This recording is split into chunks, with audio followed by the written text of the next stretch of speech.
Hello আমার দুষ্টু প্রিয় মিষ্টি বন্ধুরা। বন্ধুরা, তোমরা সকলে কেমন আছো? আশা করি তোমরা সকলে অনেক অনেক ভালো আছো। বন্ধুরা, তোমাদের জন্য নতুন একটি গল্প নিয়ে চলে আসলাম। বন্ধুরা, গল্পটি শেষ পর্যন্ত দেখলে আপনাদের দাঁড়িয়ে যাবে, আপনারা হাতের কাজ করতে বাধ্য হবেন। চলুন বন্ধুরা, কথা না বাড়িয়ে গল্পটি শুরু করি। প্রশ্নটা শুনে হাসি পেল আমার। সোজা বাংলায় লোকটা আমার বয়স জানতে চাচ্ছে। গত 1 ঘন্টা যাবৎ মানুষগুলো আমার বাসায় এসে বসে রয়েছে। মাত্র কিছুক্ষণ আগে আমি তাদের সামনে এসে বসেছি।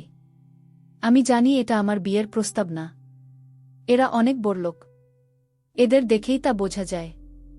বাবা বেঁচে থাকতে এত ভালো ঘরে আমার বিয়ে হবে না। কিন্তু এরা কেন এসেছে এখনও তা বুঝতে পারছি না। আমাদের বাড়িতে প্রচুর রহস্যময় লোকের যাতায়াত ঘটে ঠিকই, কিন্তু কখনো আমাকে তাতে জড়ানো হয় না। কি বললাম তোমাকে মেয়ে? প্রশ্নটা শুনে আমার হুঁশ হল। আমার বয়স 1 নয়। তোমাকে এসএসসি পাশের সাল জিজ্ঞেস করেছি, বয়স না। একই কথা। তাকিয়ে দেখি বাবা মিটিমিটি হাসছেন। বাবার প্রতিটা হাসির পিছনে রহস্য থাকে। বাবাকে কেউ ধরতে না পারলেও আমি পারি। বাবাকে আমি স্পষ্ট বুঝতে পারি। বাবার অভিনয়, বাবার হাসি, বাবার মুখ সবই আমার চেনা।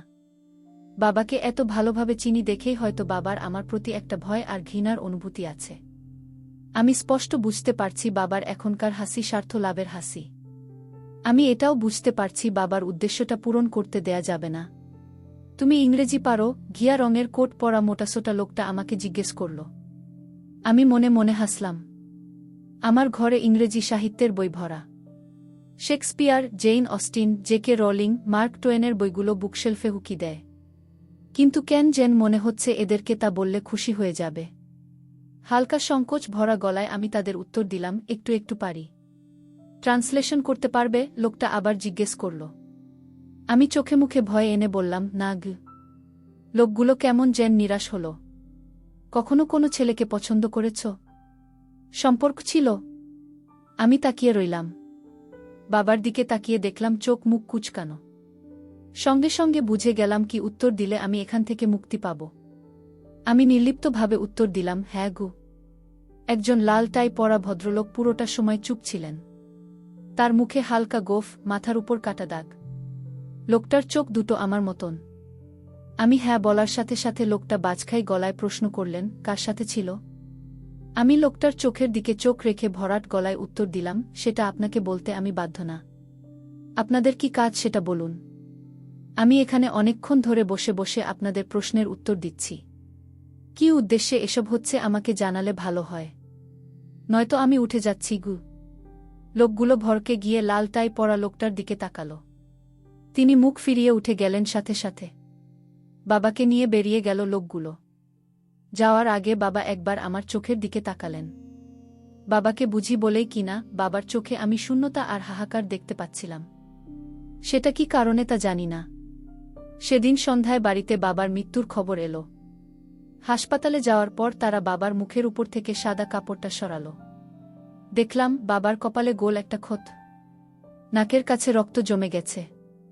আর বাবার চোখে শূন্যতা, হাহাকার ভরা শূন্যতা। আমি হাত রেখে চোখ দুটো বন্ধ করে দিলাম। বাবা ঘুমাক। বাবা যেদিন মারা গেলেন তার পরদিন সারা বাড়ি জুড়ে উৎসব লেগে গেল। যদিও সবাই বাবার মৃত্যু শোকে এত আয়োজন করছিল, কিন্তু আমার কাছে কেন জানি উৎসবই মনে হচ্ছিল। বাবার মৃত্যু নিয়ে কেউ আমাকে প্রশ্ন করল না। যেন এটা একটা স্বাভাবিক মৃত্যু। অথচ বাবার লাশ তখন পোস্টমর্টেমের জন্য মর্গে শুয়ে আছে। সবাই যখন নিচে এত আয়োজন করতে ব্যস্ত, আমি তখন রুমে এসে দরজা বন্ধ করে আমার লাল শাড়িটা আলমারি থেকে বের করে পরে নিলাম। আয়নার সামনে দাঁড়ালাম সাজার জন্য। ঠোঁটের লাল লিপস্টিকটা একটু বেশি কড়া করে দিয়ে ফেললাম। এরই মধ্যে মা এসে আমার রুমের দরজা অনবরত ধাক্কাচ্ছেন। আমি ব্যাগটা নিয়ে দরজাটা খুললাম। মা অবাক হয়ে তাকিয়ে আছেন। কি করছিস তুই আদ্রিতা? কেন? কি হয়েছে? তুমি যাও, আমি নিচে আসছি। তুই এভাবে নিচে যেতে পারবি না। এসব কি? এত সাজ কেন? নিচে যেতে পারবো না কেন? আর সাজলেও বা দোষ কি?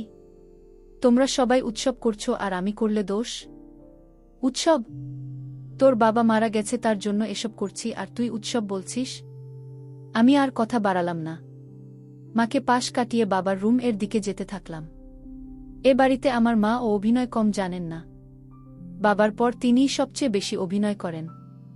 বাবা যেহেতু নেই তাই তাকে এখন বাড়ির সেরা অভিনেতা বলা যায়। যাই হোক, আমি বাবার রুম এর দিকেই যাচ্ছি। উদ্দেশ্য বাবার লাল মলাটের ডায়েরিটা নেয়া। বাবা এই ডায়েরিতে যে সবসময় লিখতেন তা আমি টের পাই ক্লাস 6 থাকতে।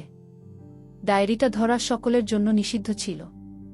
বাবা যখন থাকতেন না, এটাকে সবসময় ড্রয়ারে চাবি মেরে রাখতেন।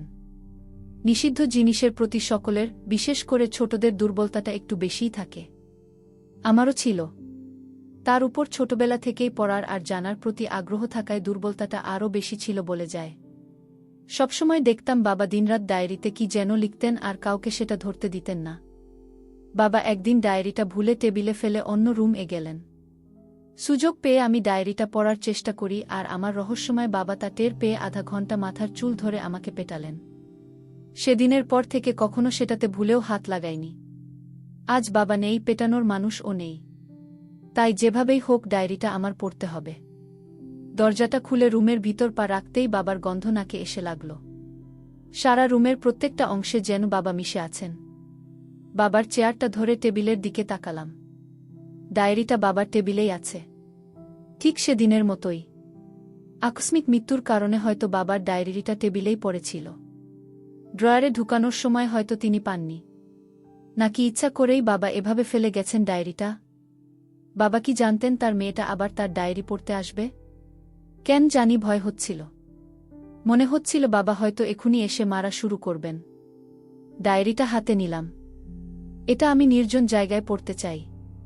কেন জানি মনে হয় এই ডায়েরিটাতে কিছু আছে যেটা বাবা আমার থেকেই কেবল লুকোতে চাইতেন। নিচ থেকে চিল্লাচিল্লির আওয়াজ আসছে। এই মুহূর্তে আমাদের বাড়িতে নির্জন জায়গা পাওয়া সম্ভব নয়। আমার ভীষণ প্রিয় একটা জায়গা আছে, শান বাঁধানো একটা পুকুর ঘাট। ছোট থাকতে বাবার সাথে হাঁটতে যেতাম। হাঁটা শেষ হলে বাবা সেখানে বসে থাকতেন।